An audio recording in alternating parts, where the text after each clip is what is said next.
Hello, hello.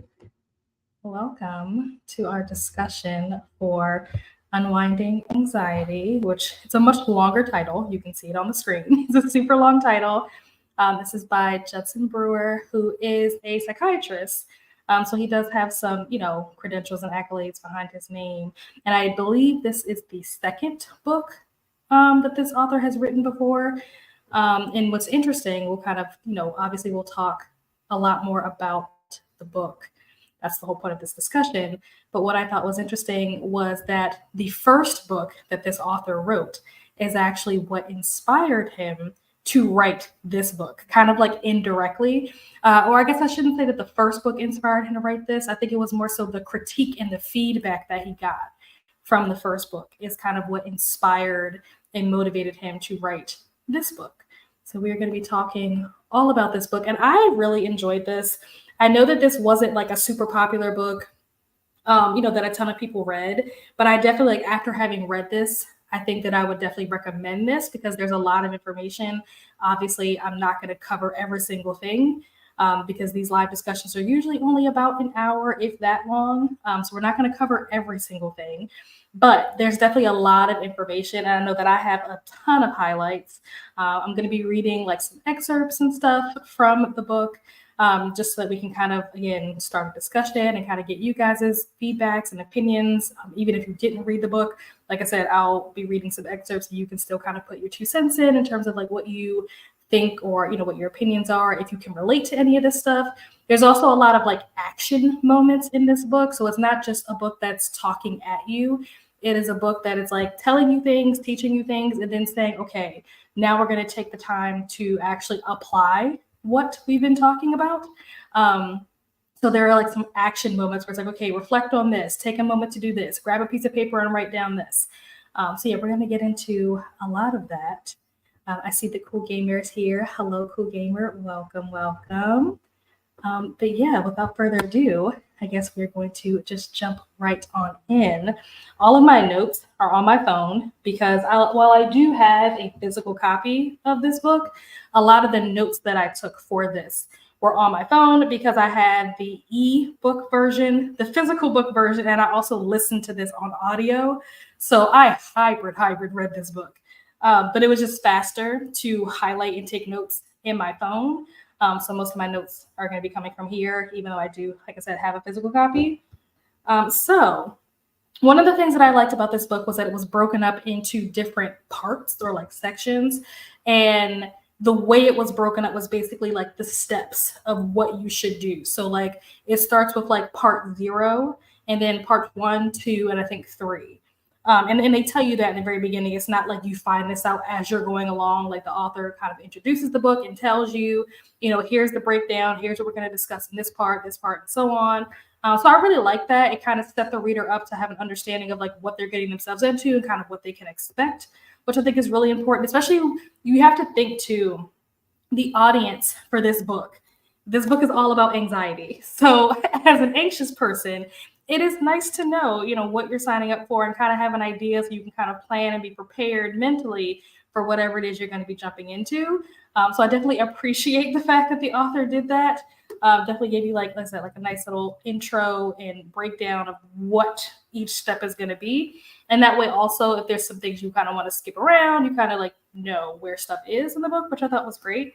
So it says part 0 will teach you the psychology and the neuroscience of how anxiety gets set up, giving you the framework for which to start working with. Part 1 will show you how to identify anxiety triggers and what anxiety itself triggers. Part 2 will help you understand why you get stuck in cycles of worry and fear and how to update your brain's reward network so that you can get unstuck. And I think that part 2 was probably my favorite, honestly. And then part 3 will teach you simple tools that tap into your brain's learning centers to break anxiety cycles and other habits for good. And I did like part 3 as well, but I think if I had to choose like which one of these was my favorite, it probably was part 2. It was kind of like the most, I don't know, like the most eye-opening to me and like the most impactful. Like it's definitely the area where I feel like I could do the most work on myself with. So I really like that section. But But it kind of starts off with talking about the fact that there are three factors that like very significantly diminish our ability to make choices. And again, as a person with anxiety, making choices often is very, anxiety inducing. So it says the three things that significantly diminish that is higher levels of difficulty. So when you're doing a task that just in and of itself is difficult, obviously that's going to cause stress and anxiety. Those two things normally go hand in hand. So if it's something that's really difficult, you would expect anxiety to come along with that. But it also says greater choice set complexity and higher uncertainty, which makes sense because, again, as an anxious person, when you don't know something, that induces anxiety. When you're not sure of how something's going to play out, like if someone texts you and just like, we need to talk, and you're like, well, what do we need to talk about? Like, what did I do? What's going on? And you start spiraling, right? It's that not knowing, that uncertainty, that you don't have the ability to get prepared for whatever is next. So definitely that definitely applies. But the greater choice set I thought was interesting. And I think that it becomes more and more apparent, like, the further in time we go, because we are living in a time now where we have so many more options for everything, whether it's channels, TV shows, food options, shopping. Like we just have so many options for stuff that it can be very, again, anxiety inducing to try to decide what to do when there are so many options, and like you want to make the right choice and you don't want to mess up, you don't want to have regrets and stuff. So it's easy to understand why there's so much more anxiety in the world now than there was, 30, 40, 50, 60 years ago, because our choices just become, more and more. And it's hard to make decisions because you want to make the right one. So I thought that was really interesting that it kind of starts off talking about that. And then it gives you a little like to do. Like I said, there's a lot of like action moments in this book. So one of the first things it tells you to do, so we're, getting into first year, it says, what are your top 3 habits and everyday addictions? So like that was an interesting moment where I had to like pause and really think about like what are like my top 3 habits? Like what are things that I do all the time? And I feel like habits and routines are slightly different. Like a routine usually is something that like you do intentionally, right? It's something that you set up on purpose to do it this way for whatever reason, whether it's your morning routine, your night routine, when you get to work, whatever your routine is at work, like it usually, you have a routine put in place on purpose. Whereas like habits, I feel like are things that you do almost subconsciously, like not necessarily intentionally. One of the examples that they talk about a lot has to do with like eating. This author, like I said, they are a psychiatrist. And so they have dealt a lot with addiction, and also I don't want to go as far as to say eating disorders, because I don't know if they specifically use that word in this book. But they talk about people that have a struggle when it comes to eating and food and things like that. So there's definitely a lot of examples when it comes to eating, snacking, losing weight, stuff like that. Also, like I said, like when it comes to addiction, stuff like smoking, drinking, things like that. So I was trying to think of like what are habits that I have, and it honestly wasn't as easy for me to think of as I thought it was going to be. Like when I read the question, I was like, oh, like what are my habits? Okay, like I sat down and was like about to write it down. I'm like, wait, what are my habits? Like I don't actually know. And I think sometimes it's easier for you to point out somebody else's habits than it is for you to point out your own. So I thought that was really interesting, just that in and of itself, like just identifying what those habits are or what those addictions are was definitely like difficult, I think, for me. But then it says, what bad habits and unwanted behaviors do I keep doing despite adverse consequences? So it like takes that a step further. And it's not just, what are your habits or what are your addictions? Because habits and addictions don't have to be bad. Like they're not inherently bad things. You could be addicted to, I don't know, singing or reading your Bible or something. You know what I mean? Like there are like good things that you could be doing that are habits or that are addictions, so to speak. So it's like, first of all, just try to identify what habits or what addictions I have, and then figuring out, okay, which ones are the bad ones and which ones are like the not bad ones. And again, these were steps that were like really challenging for me. Like I really had to spend some time really thinking through all of this. So I challenge you guys to, if you haven't already, if you haven't read this book and you haven't done these things, I definitely challenge you guys to like sit down and really think about these things, because I feel like I'm hoping anyway that I'm not the only one that like struggled with these things. And, there are some things that seem a lot easier. And then when you actually go to do them, you're like, oh, this is kind of hard. So yeah, I challenge you guys to do, there are obviously more action steps and we'll go through them as we go. But this was kind of like the kickoff, was just to think about like what your habits are, identify the bad ones that you keep doing despite the fact that they have negative consequences. So I think that again takes it another step further, where it's not just identifying your habits, it's not just identifying your bad habits, it's identifying the bad habits that you have that you keep doing despite the fact that there are negative consequences associated with them. And negative is, relative. What might be negative to one person might not be negative to somebody else. But like for you, obviously, kind of reflecting, what are things that you find yourself doing that are not good, that have negative side effects or negative consequences, but you keep doing it anyway. And the more I started thinking about that, I felt so personally attacked. I felt like I was personally attacking myself. I was like, wait a minute, hold on. So I thought that was a really interesting just exercise to begin with. Like that was kind of like the kickoff exercise. Hello, Donna. How are you? Still want to read this book, but I need to hear things now about it. Yep, I totally understand. You are more than welcome to hang out and listen. I'm going to be talking about a lot of the things that I learned or things that I thought were interesting in this book. So you are in the right place. So the next thing that they talk about is the TBR. And I know what you're thinking, because this is BookTube. You're thinking TBR, to be read. Haha, not TBR, to be read. TBR actually in this case stands for Trigger Behavior Result. So it talks about like these are the components of your anxiety. There's usually a trigger, and then after you're triggered, there's a certain behavior that you'll do, whatever that may be, and then there is a result because of whatever action you took.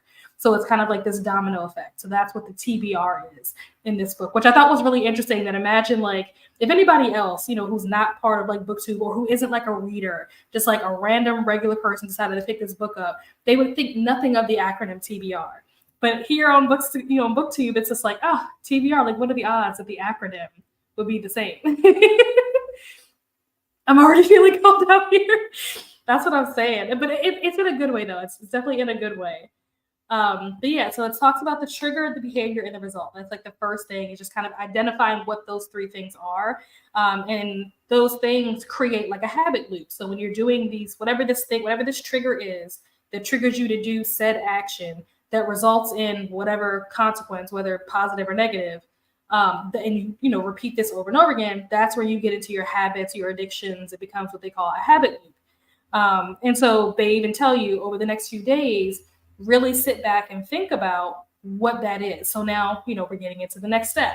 What are your habits? What are your bad habits? What are your bad habits that you keep doing despite the fact that there are negative consequences associated with them? And now let's dig into that. And we're going to look at what's triggering you to do this thing. And then also looking at what the result is, like what the result actually is, not just the fact that it is negative, but what is it? Maybe why is it negative? How is it negatively affecting you or whatever? So then moving forward, one of the things that I thought was interesting is that I kind of do feel like this book contradicted itself a little bit. And I wish that there were, others here that had read this, because maybe I missed something, maybe there's like a perspective that I'm not considering or whatever. But I thought it was interesting that in this section where it's talking about the TBR, one of the things that it says learning how your mind works is the first step in change. Don't rush it. And the reason why I feel like this is contradicting is because it says learning how your mind works is the first step. But later it says something that contradicts that, and we'll get into that when we get to that point. But yeah, it was a little bit contradicting, but I thought that was interesting because I agree. I agree that I feel like learning and understanding how your brain works and how your thoughts, process or whatever, definitely helps you to understand maybe why you do some of the things that you do or how you get to some of the decisions that you get to. So I agreed with this when I read that statement. And so when I got to the part later in the book that was a little bit contradicting, I was kind of like, which it's funny because I also agree with that later statement, but it's just like, it's weird because they kind of conflict, but I also agree with both, but it'll make more sense once I get to that section. But the next action step, it says, take a blank piece of paper, write out the three components, the trigger, the behavior, and the result, and start mapping out your habit loops. Begin with the most obvious ones. So that's like step one, is figuring out what your habit loops are. What is the thing that you keep doing over and over again? What is triggering it? And then what is the outcome every time this happens? which I kind of thought was like an obvious thing to do, right? It's obvious, like if you have a habit, let's figure out like what's triggering me to do it, and then what is the result. It seems very obvious, but the more you get into this book and it like breaks it down further and further, it's like, okay, I realized that like I was at step one and I never moved past step one. There's so many other steps that come after that, and I was not doing it right. So that's another reason why I really enjoyed this. Let me see. When you said TBR, I thought, okay, TBR is huge, overflowing, and that's how I feel with my anxiety. Right, and that's what's so funny is it's like, wow, what are the odds? Again, feeling personally attacked by this book because they're talking about anxiety and then also throwing in the acronym TBR as if I don't already have a massive enough TBR. And then I realized that that's not what they were talking about, and I was like, oh, let me just shut up. The next thing that I thought was interesting, they start talking about like knowledge versus application, knowing something versus being able to apply it. And I think that we all, went to school, regardless what level or, level of education we made it to. We went to school. We know that, being in school, like you have to memorize stuff and learn stuff. And then you get out in the real world and you actually don't know how to apply it. Or there's so many things that you don't know how to do once you get into the real world that you wish they had taught you the knowledge for while you were in school and stuff like that. And so the example that the author uses is Karate Kid, which is a movie that I've never actually seen, but I know enough about it that I was able to still understand like the reference. And it talks about like Mr. Miyagi and the way that Mr. Miyagi was training. I don't even know what the boy's name is because, like I said, I never watched the movie. But whatever the main boy's name is in Karate Kid, the way he was being trained, like the technique that Mr. Miyagi was using, it was basically to help him get out of his mental traps, because it talks about the fact that a common mental trap that people fall into is they read a self-help book, a book about anxiety, a book about, whatever, something that's philosophical or psychology related, or even if it's a book about cars or whatever, like you read something, you think you know how to do it, and then you go out and try it and you actually don't know how to apply what you've learned. And so he was talking about the fact that like Mr. Miyagi knew that this was an issue that people, have a problem with. And so rather than just teaching him, teaching the boy and letting the boy go out and like try to do all these like dangerous things that he didn't really know how to do properly, he was subconsciously teaching him how to do stuff like the wax on, wax off, like those kind of things. And so the boy is thinking like, oh, this is stupid, this is pointless, not realizing that he's training himself. Like he didn't realize that like, oh, I'm actually learning. Like he thought it was dumb. He wanted to go out there and, fight people and stuff, not realizing that he didn't actually know as much as he thought he did. So I really like that like comparison to, when it comes to people trying to like analyze themselves, like reading self-help books and reading books about anxiety, thinking like, oh, I know all this stuff, I'm going to go out and like cure my anxiety or whatever. And it's like, you read it, but you don't actually know how to apply it. And giving someone the tools without teaching them how to use them can be dangerous, because a lot of times what'll happen is you'll go out and you'll try to fix something thinking that you know how to fix it, but you don't know how to use the tools. And then you end up using those tools and causing more damage than where you started. And you end up having to call somebody for help to come fix the problem that you should have just left alone and let somebody else handle, or, properly learned how to do in the first place. So I like the fact that this book kind of like tells people like, don't use this book to try to like fix yourself. Like don't just read this and think that you're going to go out and be cured the next day. You need to really take your time, like be patient, read, practice, apply. Like don't think that you're going to, I think it says something like people watch Bruce Lee movies and think that they're going to go out the next day and be Bruce Lee. Like you're not going to be Bruce Lee just because you watched a couple of movies. You have to actually like train and practice. And so I thought that was really funny. I need to read this. We always say that line to our kids, wash on, wash off. Yep, it's a good movie for kids to watch, for the meaning behind it. Exactly. And like I said, I've never seen the movie, but I think that this example still is like a very good example, like whether you've seen it or not. I feel like if you have seen the movie, it just probably clicks and falls into place so much more for you. But like I still understood it despite the fact that I hadn't seen the movie. You needed to think exactly. That's exactly his point. So I like the fact that he kind of like put that out there. Another thing that this author talks about that I thought was really interesting was the idea of like contagious anxiety. And I think that phrasing of words can kind of be used in different ways. Because I know, like, for example, my dog, right?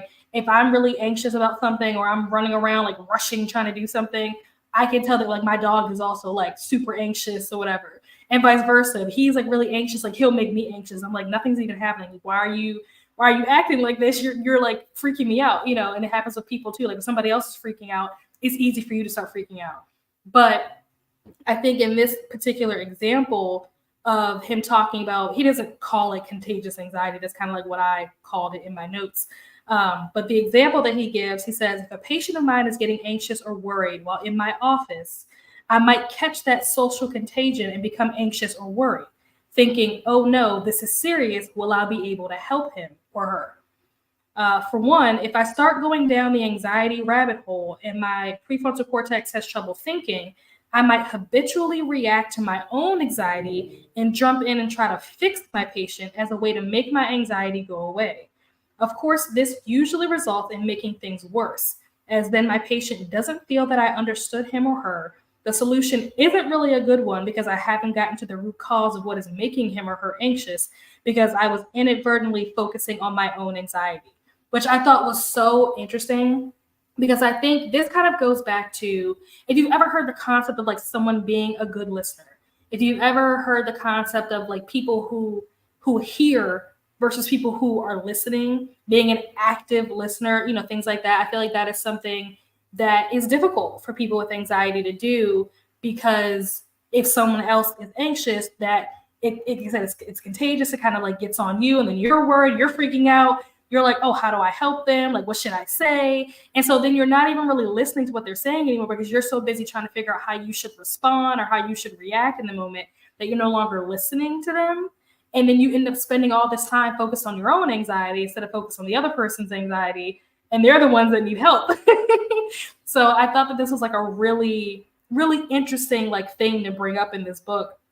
You know, just that idea of if you are going to be an active listener and being a good listener, you have to take yourself out of it and not allow that person's anxiety or that person's concerns or whatever to direct your thoughts away from what the focus is. If they need help with something, sometimes the people don't even need help. Sometimes people just want to talk, right?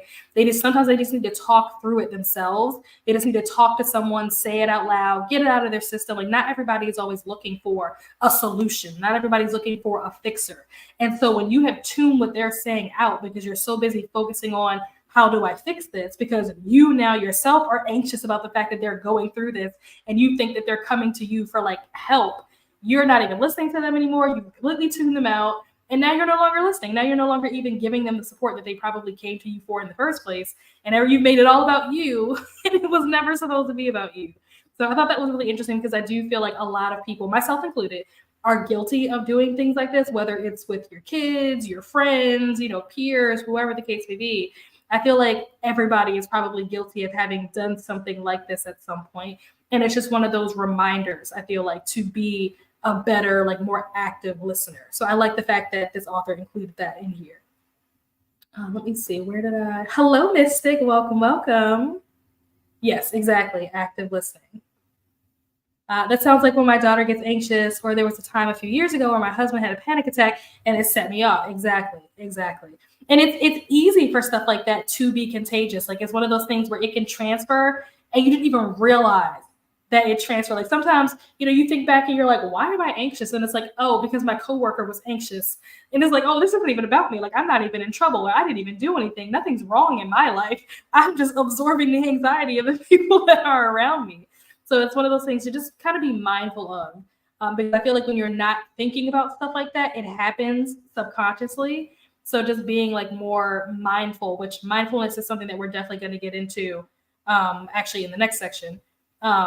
But yeah, just being more mindful, being more aware, trying to, you know, be more on guard so that if your brain does start to do that, to kind of like reel it in and be like, okay, no, I'm letting the anxiety, like I'm getting contagious anxiety. Like, let me just take a step back, take myself out of it. Let me focus on, you know, whatever they're saying and just be more active listener. Yeah.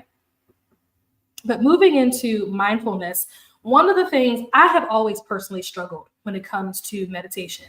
I have done meditation. Maybe I probably could count on one hand how many times I've like actively tried to do it, because in my experience, it doesn't work, right? So I will be sitting in a room and it'll be quiet and they'll be like, yeah, open your mind and, let your thoughts come. And I'm just like, what? Like, do you understand what's happening in here right now? There are 10,000 things happening in here. And the fact that it's dead quiet and no one's talking, there's even more things happening in here. Because now I'm wondering, can people hear me breathing? Is my stomach growling? Like, what am I going to do when I leave here? What time is it? Like, there's so many things happening in my brain that meditation is difficult. But I liked what this talked about, and it kind of broke down the difference between mindfulness and meditation, which I'll be honest, I did not realize that they were like two different things. I have kind of always seen those words as being like very interchangeable when they're really not. And so I learned that from reading this. It says meditation falls within a category of ways to train mindfulness. So meditation is just one of the many ways to like do mindfulness. It is not in and of itself, like, like the two are not mutually exclusive. You don't have to meditate to be mindful, which I never really connected those dots, I guess. But it says meditation falls within the category of ways to train mindfulness. You don't need to meditate to be mindful, yet meditation helps you become more and more aware of what's happening right now.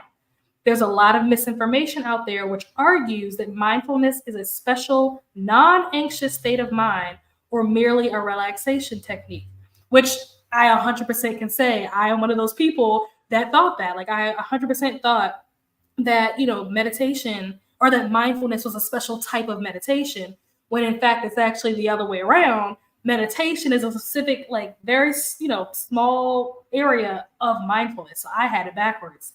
And they, talk about it being a non-anxious state of mind. And so when you are thinking that in order to properly be mindful and in order to properly meditate, you have to be completely non-anxious, that is virtually impossible for someone who is an anxious person. Like, you can't just turn your anxiety off because you're meditating. You know what I mean? And so I like the fact that it kind of talks about it, that this is misinformation. It's misinformation that it is a non-anxious state of mind, because it's not. And it's also not just a relaxation technique.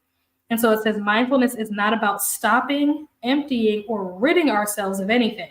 So this idea of like clear your mind, like all that kind of stuff that you see in like TV and stuff like that, it's not about stopping, emptying, or ridding ourselves of anything. Thoughts, emotions, physical sensations are what make us human. And thinking and planning are both crucial things to master. Mindfulness is about changing our relationship to those thoughts and emotions. So it's not about getting rid of them. It's about changing how we react to them, what we think about them. And so I started learning this a little bit last year when I myself started going to therapy. It was something that my first therapist was kind of like working with me on, and being able to acknowledge what you're feeling, not to get rid of the feeling altogether, but just to acknowledge what it is that you're feeling in that moment. I think that, again, most people can probably relate to the idea of feeling the wrong emotion, or like identifying the wrong emotion that you're feeling, like thinking that you're really angry when really you're actually really sad and it's just coming out as anger. Or, thinking that you're, I don't know, really sad, and really it's not a sad boohoo crying. It's more of like, oh, I'm, my feelings are hurt, or like grief, or, just kind of like mixing up different types of emotions. But being able to like recognize what you're feeling in the moment too has a lot to do with mindfulness. And doing these things in the moment are really important, which I also didn't really consider. I think that a lot of what I've tried to do in the past has been more of like a retrospective look on things, which this book does also talk about that as well, which we'll get into that. But understanding how important it is to do it in the moment is something that I think I have been like actively trying to do more since reading this, is trying to feel those things in the moment, identify those things in the moment. Because sometimes it's hard to recall how you felt in a specific moment without mixing up those emotions. Like, you might think back to something that happened and you're like, oh, I was so mad. But it's like, were you mad, or were your feelings hurt? Were you sad? Or were you feeling abandoned? Were you feeling this or that? And right now, because it happened, 5 months ago, 5 years ago, in your mind, it's just angry. Like, that's all you remember is anger. But if you were actually thinking about it in the moment, you might be able to identify either the correct emotion that you were actually feeling, or you may have been feeling multiple things. And maybe the only thing that you remember feeling is angry. And so being able to do it in the moment, you're like, I'm angry, but I'm also, this and I'm also that, or whatever it may be. So I like this kind of separation between like mindfulness, which is what you should be doing, versus like meditation. Not saying that you shouldn't meditate, but like meditation is its own separate thing. It's just like a subset of mindfulness. So I really like the fact that this author kind of broke that down. And then there's another action moment where it says, once you've mapped out your main habits, see how much you can zoom in throughout the day and count the number of times that they make it to the top of your brain's playlist. So how many times a day do you think about a particular habit that you have identified? Then it says, are there specific preservation loops that you can map out? Can you count how many times they get played? Which ones make it to the top of the charts? So I thought that was interesting, was to, again, next step after you identify what your habits are, what your addictions are, which ones are the bad ones, what are the consequences, what triggers it. Then it's like, okay, well, how many times do you think about this habit during the day? Is it something that you think about multiple times? Is it something that you only think about if a certain thing happens? Like, for example, let's say you smoke cigarettes. How often do you think about smoking cigarettes? Or maybe I don't know, you're obsessed with Oreo cookies. How often do you think about eating Oreos? Do you only think about Oreos when it's 8 o'clock at night and you're about to get ready for bed? Or do you think about it like throughout the entire day, like every 5 minutes when you're at work, you just have like a random like squirrel moment where you're thinking about Oreos? So I thought that was a nice next step. And then there's a behavioral tendencies quiz, which is a mindfulness personality quiz, which I really like. And it basically, the way that it's written out, there's like different questions. So it might be like, or like different like scenarios. So the first scenario might be, there's a party, you get an invitation to a party. How do you respond? Or you get a text message, that says X, Y, and Z. How do you respond? And it might be like, don't respond at all. Wait 5 days to respond, or respond right away. Like, not this example is not in the book, but I'm just like making up an example. But yeah, it'll be a situation like that. And they want you to like rank these different options that they give you. And so it's not like, oh, pick which one you would do. It's rank them like from which one you would, most likely to do versus which one you are least likely to do. And it even tells you, don't pick the one that you think you're supposed to pick. Like, don't pick what you think is the correct answer. Pick what you would actually do. Like, rank them from which one you are most likely to do to the one that you are least likely to do. And so if you are most likely to never respond to this message, then, you would rank that one the highest. If you are most likely to respond a week later, then you would rank that one the highest. And so you give each one a ranking. So each one gets a number. And then after you go through each scenario, each question, and you rank all the options for each one, at the end, you like tally it up. And it basically tells you what your avoidance type is or something like that. I forget exactly what it tells you, but it was really, I found the answers to be really fascinating. Like, in the end, like what my totals were for each one, I found that to be really interesting. So yeah, I definitely recommend people, like, if you do nothing else in this book, like, I think that quiz was just like a fun quiz to do, because I feel like it was very insightful and like eye-opening for me. So I really like that. The hocus pocus on people selling us things to make us get rid of our anxiety. I like that this book says it won't get rid of it. Exactly. It talks about the fact that you're not going to get rid of it. There are things that you can improve, but you're not just going to there's no cure for it. You know what I mean? There's no pill that you take or something like that that's just going to make it magically go away. Let's see. What's the next thing? Oh, so the next thing, it talks about like why mindfulness is important and how it plays such a key role in, when it comes to anxiety and dealing with like things that are triggering in your behavior towards those triggering things. It says old pesky habits are so hard to break. Remember, hold on. Oh, there we go. Old pesky habits are so hard to break. Your brain has lumped together all of the time. So like, I gave you an example of, you come home, you de-stress. Let's say you de-stress by sitting in front of the TV, watching reality shows and eating potato chips, right? That's kind of like the example that it gives you. And so it says your brain has lumped together all of the times that you relaxed and ate chips while watching TV and combined them into one single reward value. Chips plus TV equals relaxation. So because you have done this, not obviously you specifically, but like this is like an example of what someone's habit loop could look like. Someone's habit loop could be, I come home and I eat a whole bag of chips every day. And maybe, you're struggling like with your weight or something. And it's like, oh, well, why can't I lose weight? And it's because you keep eating a bag of chips every single day. And so kind of breaking that down, it's like, well, why do I keep eating a bag of chips every single day? And it's because, oh, well, I do it to relax. And then you're like, okay, but why am I eating these chips? Like, why is eating chips relaxing? And so kind of like digging and digging and digging, further into that. So that's kind of like what this example is. But it talks a lot about the reward system in our brains, which I thought, again, that was a moment where I was just like, yes, like I see that. It says the de-stress reward value doesn't get updated unless you start paying attention right now in that moment, which is where the mindfulness comes into play. It says, so of course you keep repeating this behavior over and over again, wondering why you can't just tell yourself to stop. And so the whole point of this section is basically telling you to be mindful of the things that you're doing and understand whether or not these things that you're doing are things that you even enjoy, because you might not actually enjoy eating a bag of chips every single day. You might feel, really like bloated or, just feel like icky or something after finishing that bag of chips. But when you started that bag of chips, when you opened that bag, you opened it because you thought, this is going to be the thing that relaxes me. This is how I, de-stress and decompress from a long, hard day of work. But then after you eat the chips, you're like, nope, I feel kind of gross now, or, whatever the thing is that applies in your situation.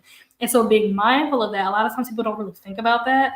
They're just like, okay, ate my chips. I must be relaxed. I watched an hour of TV. I ate my chips. I must be relaxed. Time to go to bed, or time to move on to the next thing.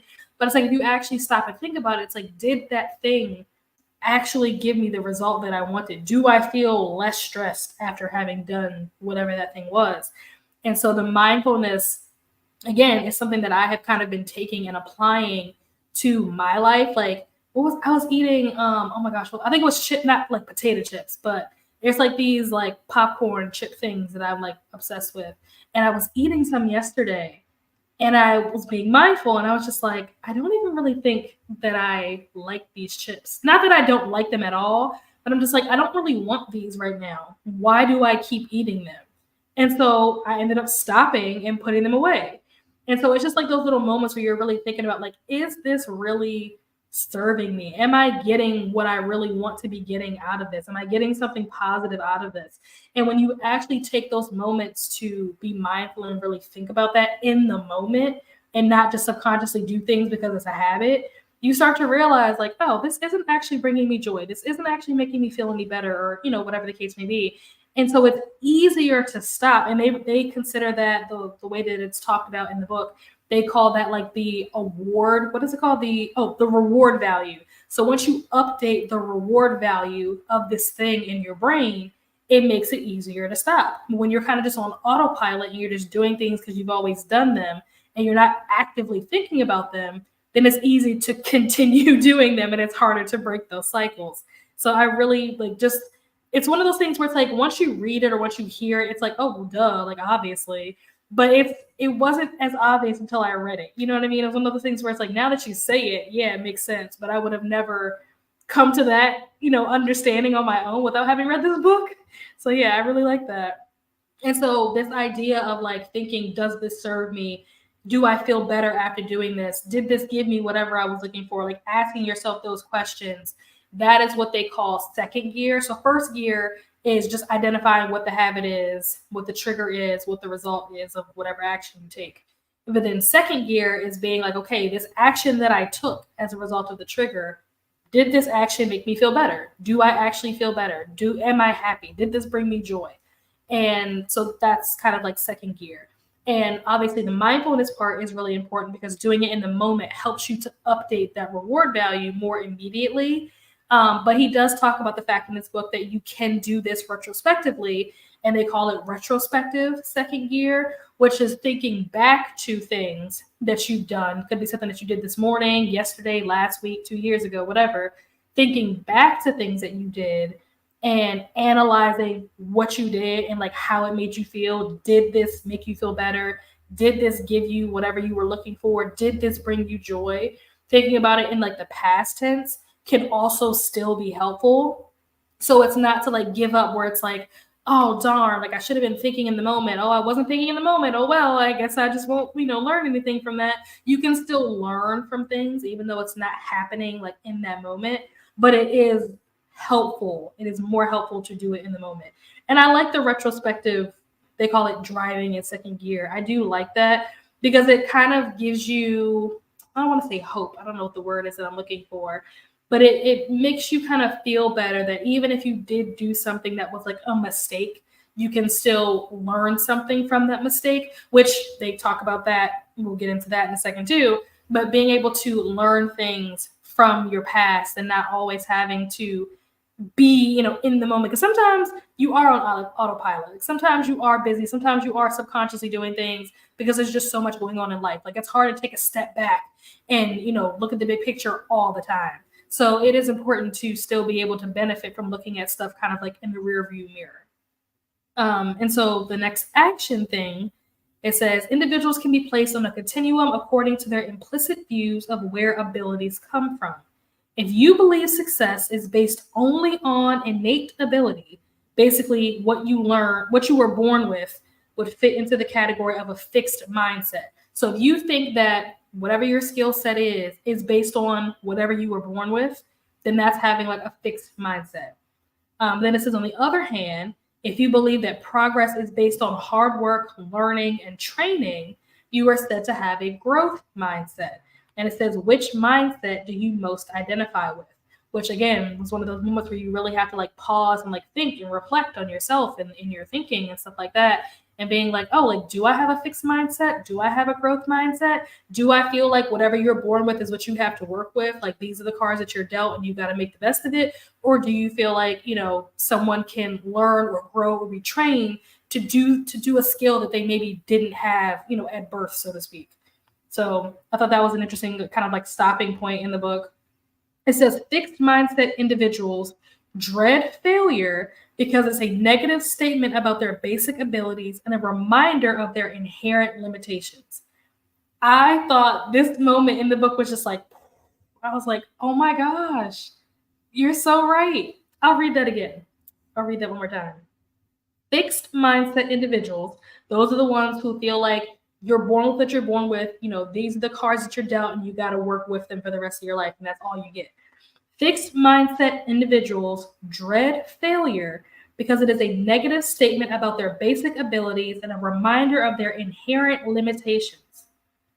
Then it says, on the other hand, growth mindset individuals don't mind or fear failure as much because they realize their performance can be improved.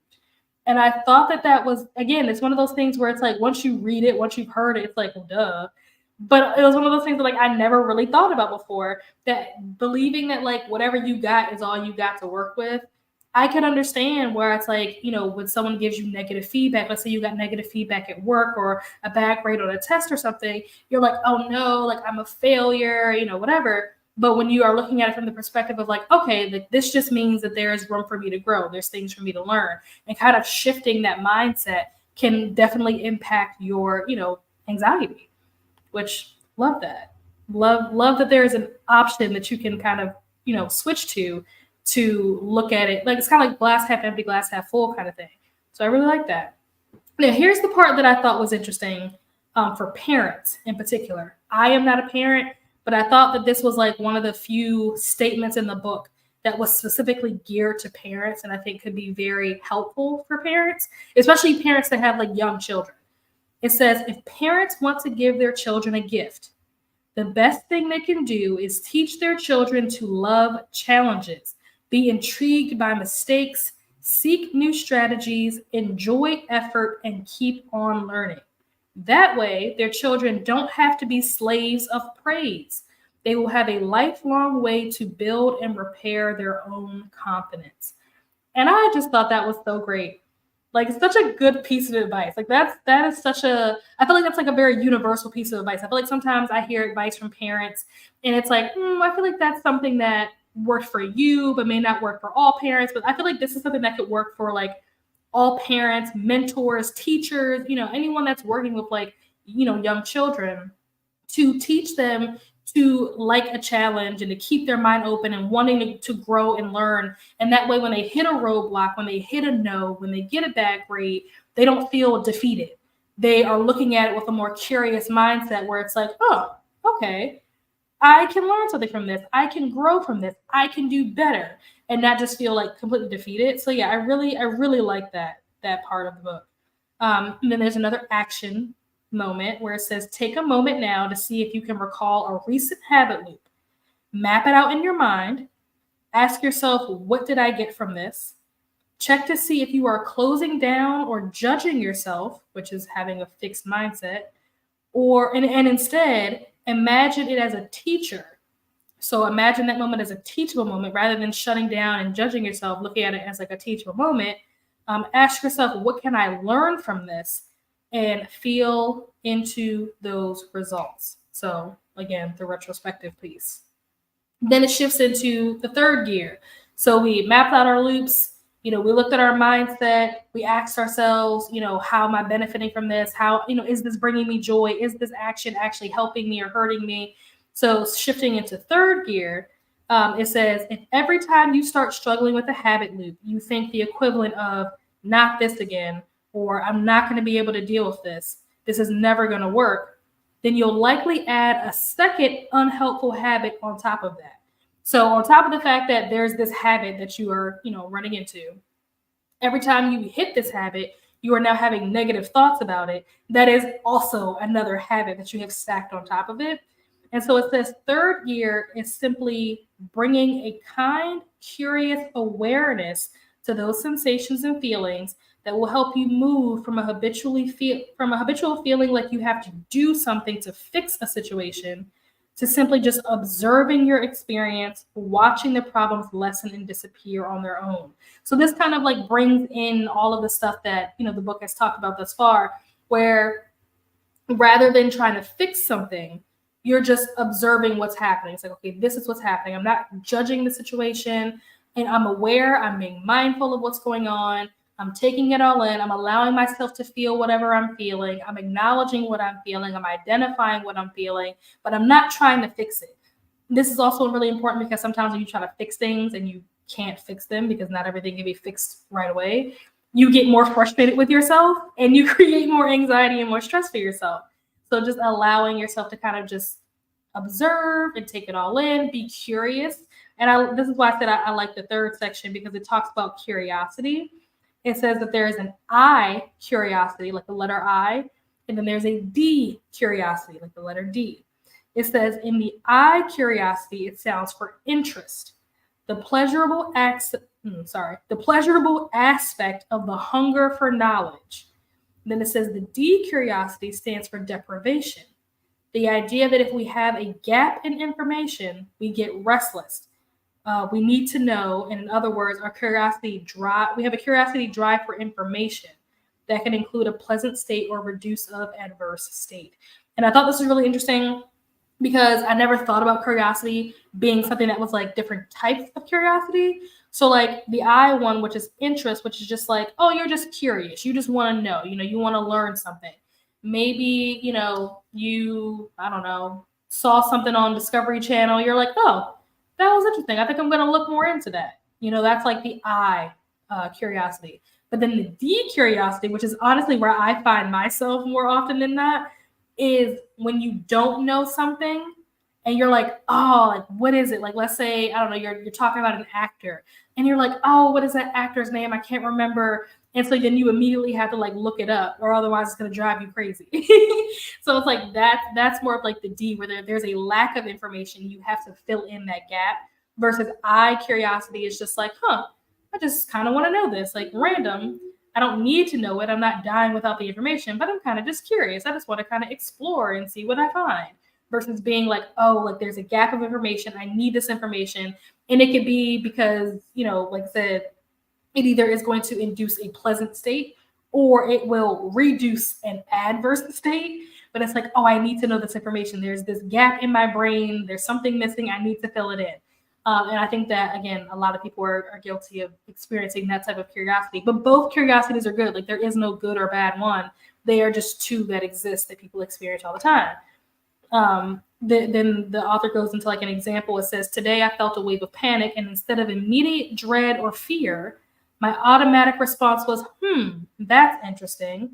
That took the wind right out of the sails. I wasn't just saying it was interesting, I actually felt it. And then they give you like a little action moment, and it says, recall your most recent run-in or incident with a habit loop.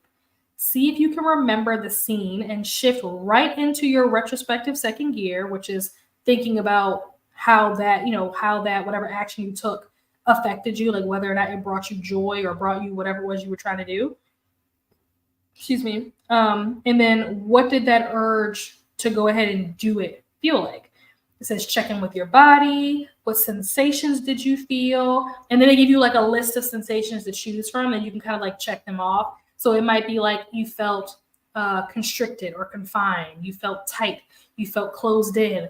Or maybe you felt light. Maybe you felt, happy. You felt joy. You felt like smiling. And like thinking about these different moments and like how you actually felt in those moments. And not just like emotionally, but like physically. Maybe your heart was beating really fast.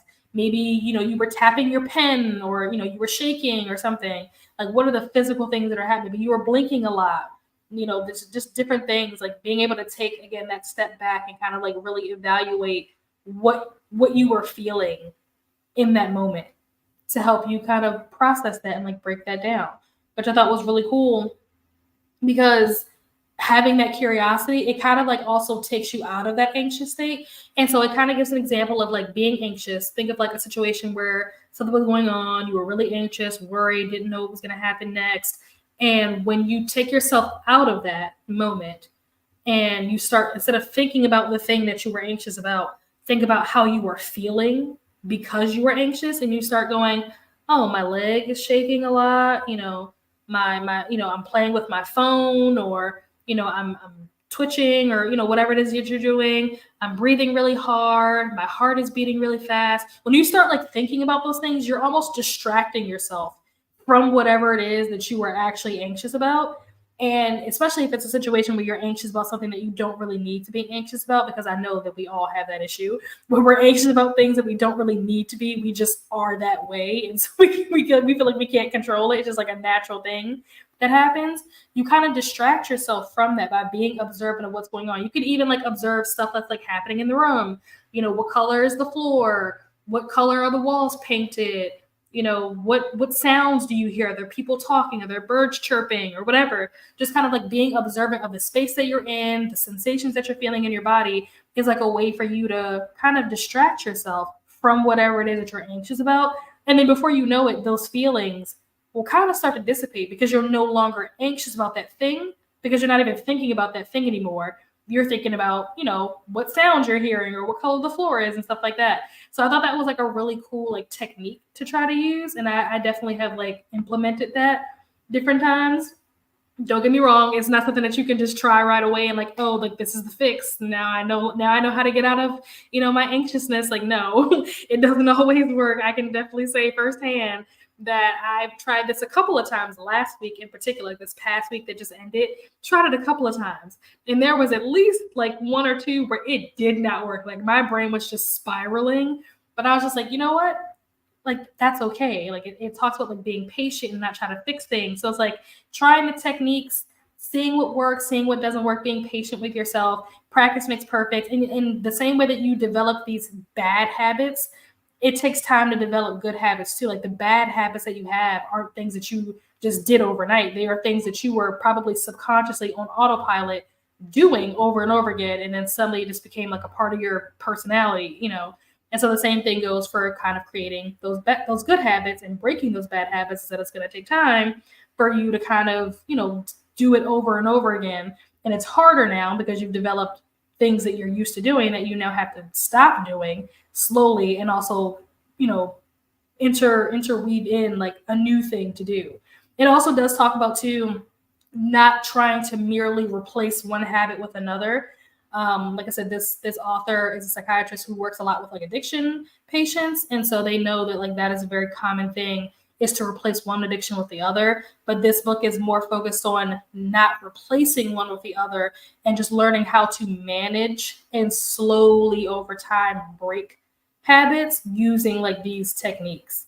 And I think the biggest technique for me was just the whole concept of like updating that reward system in your head when you think like, oh, if I do this, I'm going to feel better. But then when you really think about it and you did it, and you're like, I actually don't feel better. And, you know, like I said, a lot of times we don't take that time to stop and be like, oh, this didn't make me feel better. We just did it. We're like, okay, now I feel better. And then you move on and you're like, oh no, actually I don't feel better. So maybe I won't do that next time. You know, it's not serving me. It's not making me feel any better. Why would I continue to do it? But when you're not updating that in your head and you just keep going on autopilot, just keep doing what you've been doing, it's a lot harder to stop.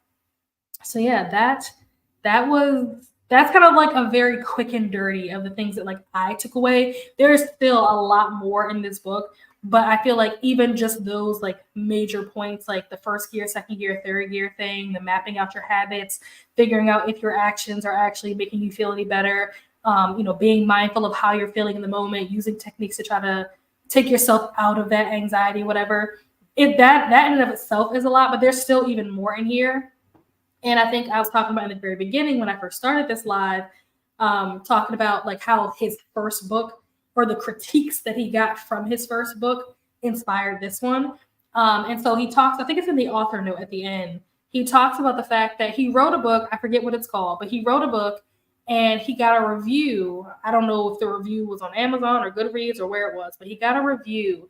And the review was done by someone who I think is also like in the same profession as this guy, whether it's psychology or psychiatry or something along those lines, counseling. I'm pretty sure this person was like something to do with that. Or maybe they were like a scientist or something, I don't know.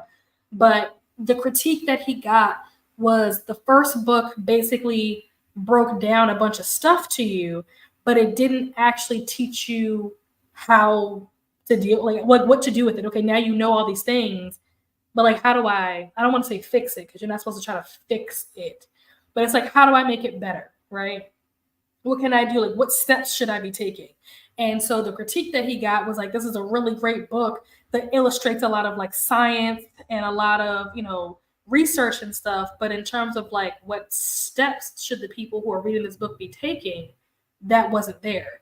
And so that is what then inspired him to write this book, because this book actually does have steps. Like I said, a lot of like action moments where it's like, okay, take a step back, think about this, write this down, take this quiz.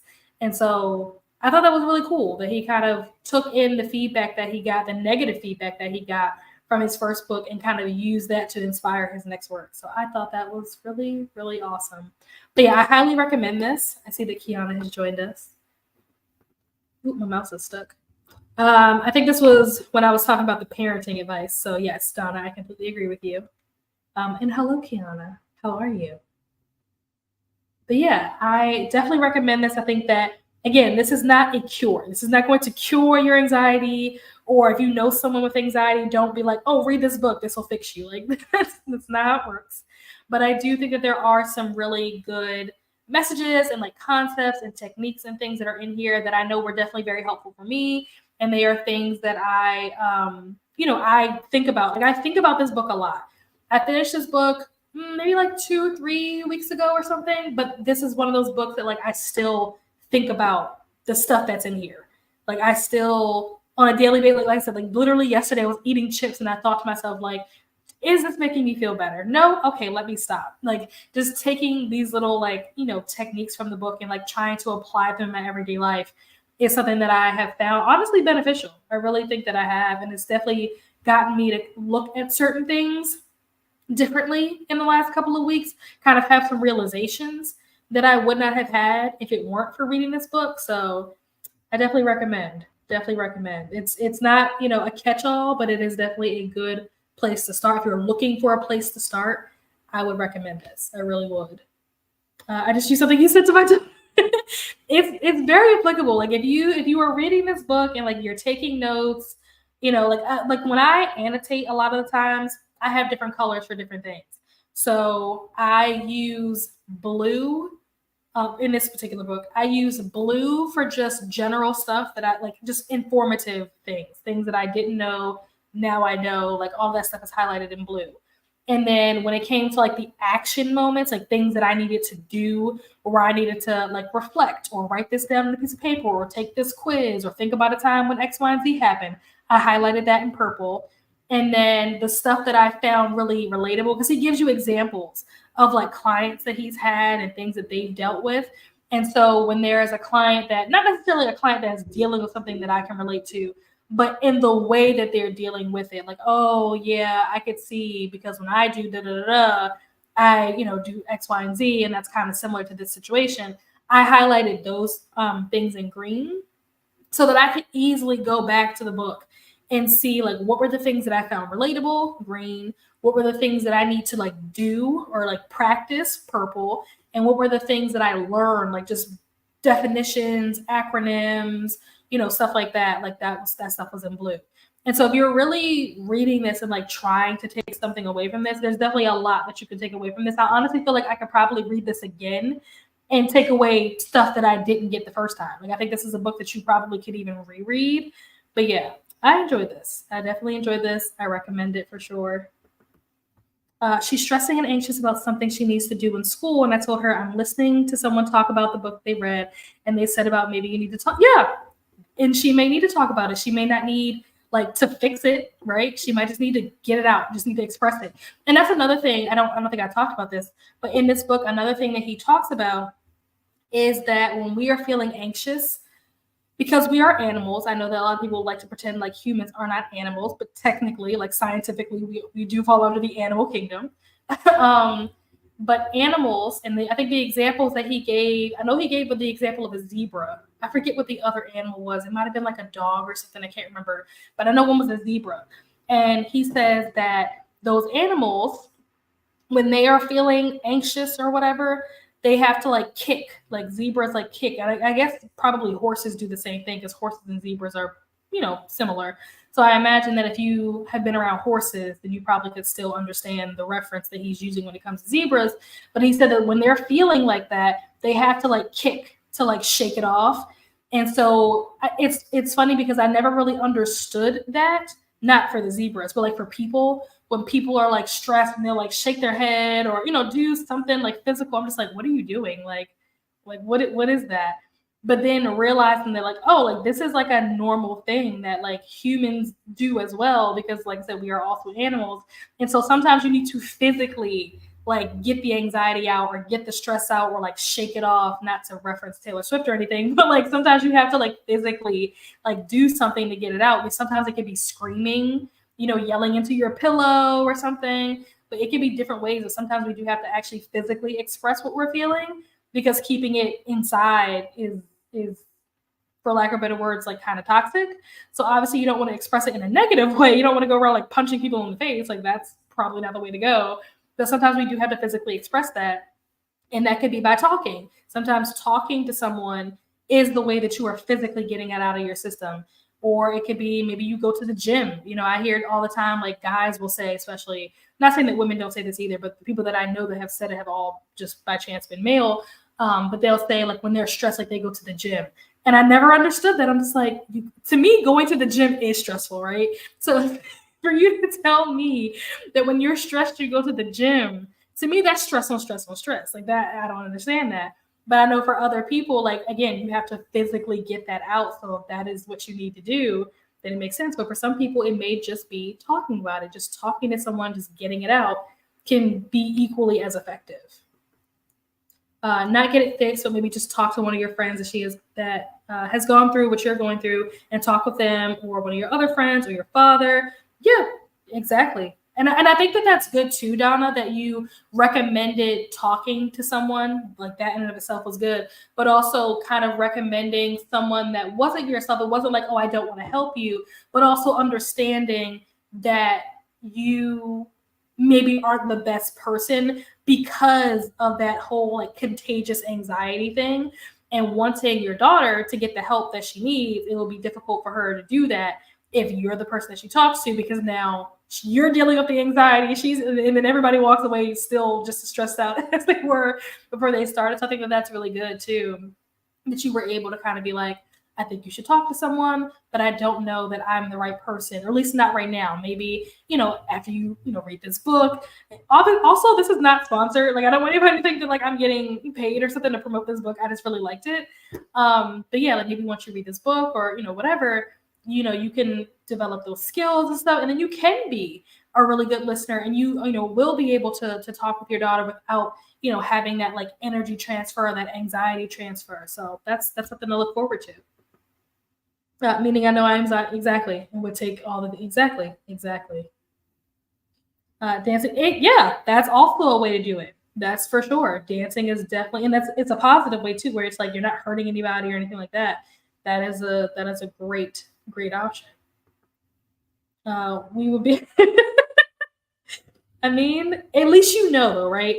And I think too, being honest with yourself is huge. I think that especially when it comes to millennials, I feel like are the biggest group of like people pleasers. I don't really know what happened to us or how we got like this, but I feel like compared to like Gen Xers and Gen Z, something about the millennials, I don't know, we all just came out, most of us came out as like just diligent people pleasers. And so sometimes it's hard for us to be honest with ourselves because we're so busy trying to please others that we're not honest with what maybe, I don't want to say our limitations are, but like knowing what areas we probably need to improve on.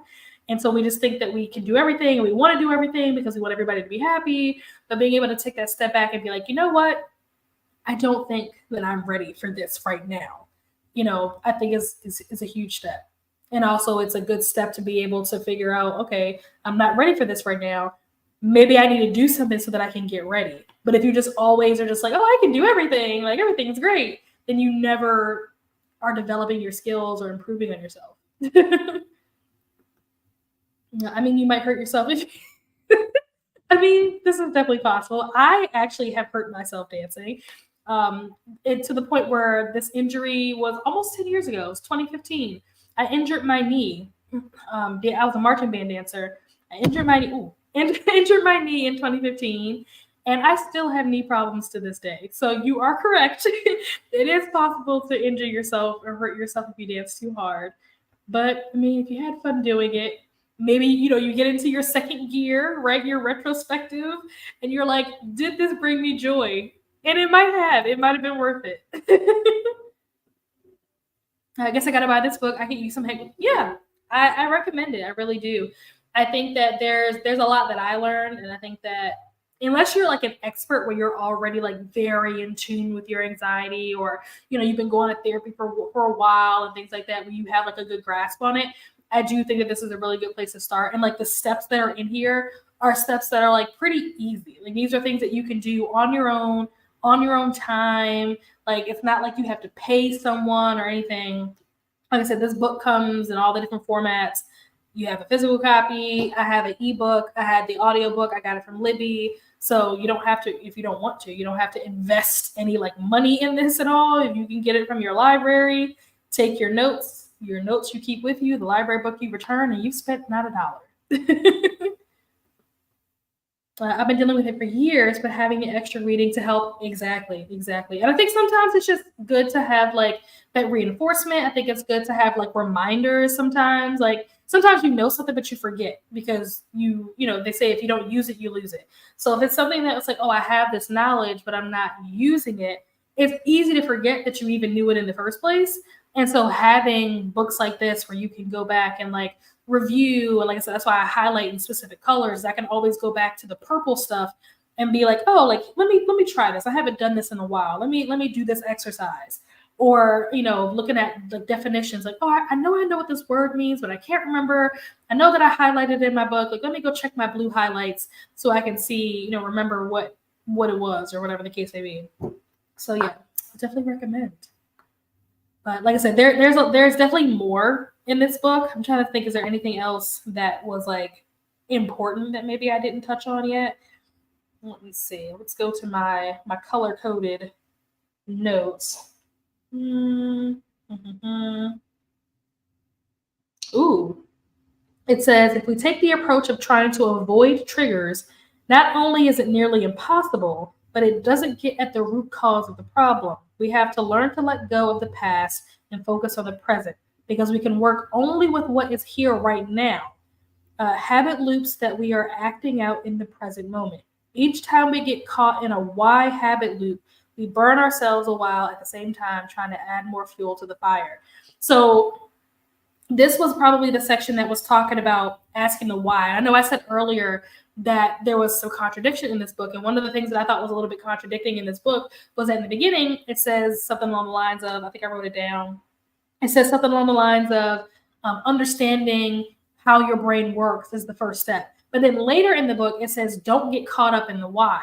So like understanding like why you do certain things. It's important to know like the trigger, like what the trigger itself is.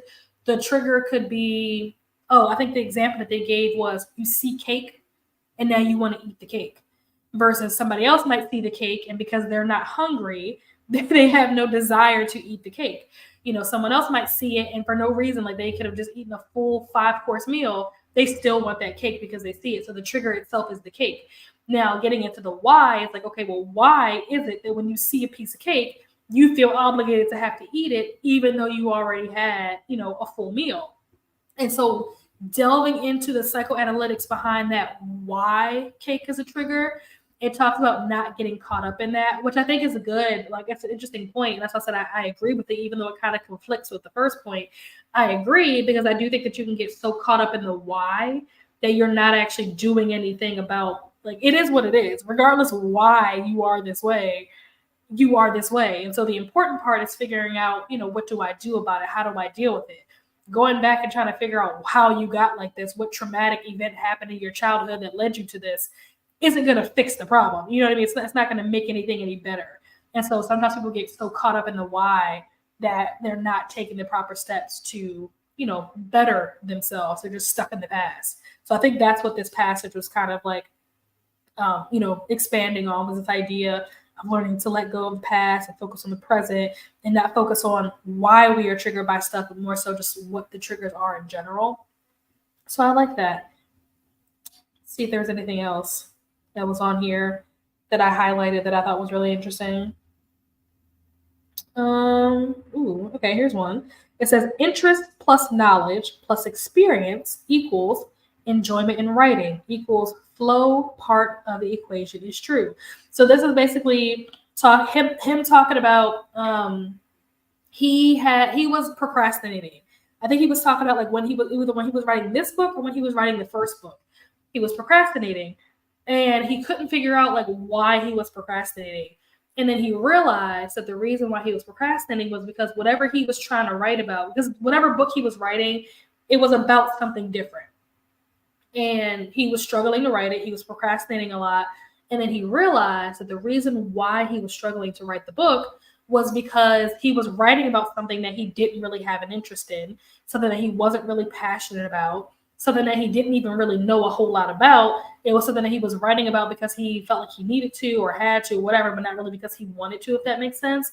And so once he realized that, he like kind of did an experiment using himself where he tried to write about something that he did know a lot about and did, have an interest, like a genuine interest in.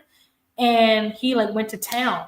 And that's how not this book, I think the first one, that's how the first book got written, was because he finally decided to write about something that he knew, write about something that he was interested in, write about something he was passionate in, and it just flowed out. It was like, one of the easiest things that he had ever done. But once that was only after he realized like why he was procrastinating. It was like, oh, the trigger is I don't want to do this. Sometimes that can be a trigger. You doing something that you don't really want, like, I don't really want to do this. That's the reason why I keep procrastinating. So yeah, that was really interesting, where it's like he put that equation together for himself and realized like, oh, I could actually write a ton if I'm writing about something that I actually know what I'm talking about and I'm interested in it. And that's one of the things that goes back to if you've ever heard the expression, like people say, do what you love, like when it comes to like a job, like when you're doing something that you really enjoy, something that you're really passionate about, something that you're really interested in, it's a lot easier to do it because it doesn't feel like work and it just kind of flows. It just kind of comes out of you because you want to be doing it and you enjoy it. When you're doing something that you don't want to do, it's easy to in his case, procrastinate and get nothing done. Well, let me see. Oops, didn't mean to click on that. Was there anything else that was in here that I think is worth mentioning? What does this say? Our tendency to register and to continue, blah, blah, blah. Oh, it says our tendency to register and continue to ruminate on negative stimuli and events, more positive ones, is known as negativity bias, aka positive negative asymmetry.